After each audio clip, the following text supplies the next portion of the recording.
Ciao friends! Performance Analyzer is an interesting tool in Power BI Desktop that helps you finding the bottleneck in your reports. Performance Analyzer displays a number of information about every visualization in your report that is mainly represented by the duration. However, these numbers sometimes can be better analyzed using a tool like DAX Studio in order to get a better understanding of what is happening. Let me describe why.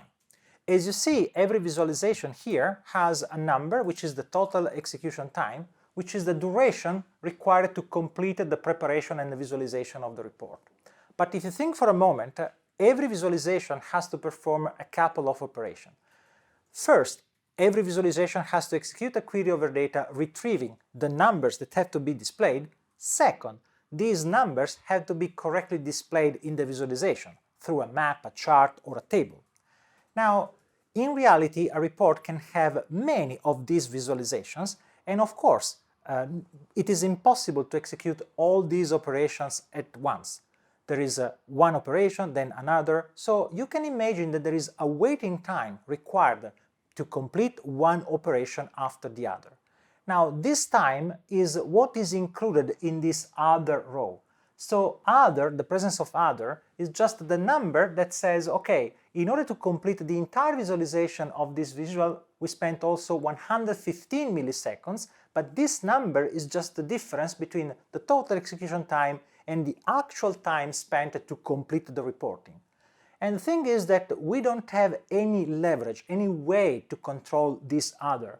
This number other partially depends on the number of visualizations that we have in the report, and so certainly the more visuals you have in the report, the bigger could be other here.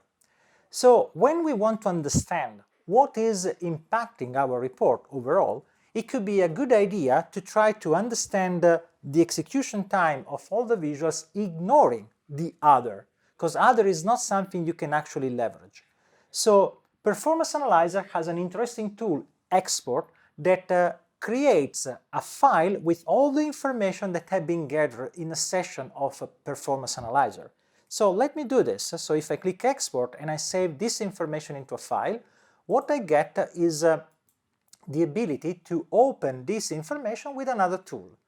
DAX Studio is the tool I want to use because DAX Studio has a specific feature, load performance data, that can open the file we save from Performance Analyzer in Power BI Desktop. This file is a JSON file, it's just the extension name that we have here, and if I open the file that I saved before, I see here in this pane at the bottom, this new pane, Power BI Performance, just display the same information we have seen in Power BI Desktop with a different representation. Because this file has more details. But let's start with what we already seen in Performance Analyzer. Query millisecond is the number you have seen for DAX query, and render millisecond is the time you have seen for visual display. The sum of these two numbers is what actually is the cost of the visual, and this sum is represented here in total millisecond. If I want to know what is the slowest visual in my report, what I have to do, I have to sort this report, this list by total millisecond, and I can say the top 10 customer is the visual that overall is the more expensive one in my report. This operation is not possible summing the two numbers in Performance Analyzer, for example.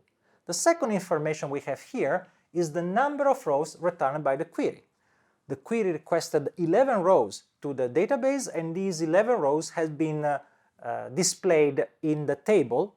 Let me show you 1 second. This is the table that represents the top 10 customers. Why 11? 10 customers plus 1 with the total. So you see that there is a direct correlation between the number of rows and the content of the visualization. Finally, we also have the complete DAX query executed for the visualization. And we can double-click this line to show here the complete text of the query plus additional information in this comment that inform me about the exact timing and other details about the query. Once I have this query, I can also in DAX Studio execute the query again, retrieve the query plan, retrieve other information that can help me understanding which part of the DAX code requires some optimization. But this is the topic for other videos. Enjoy DAX!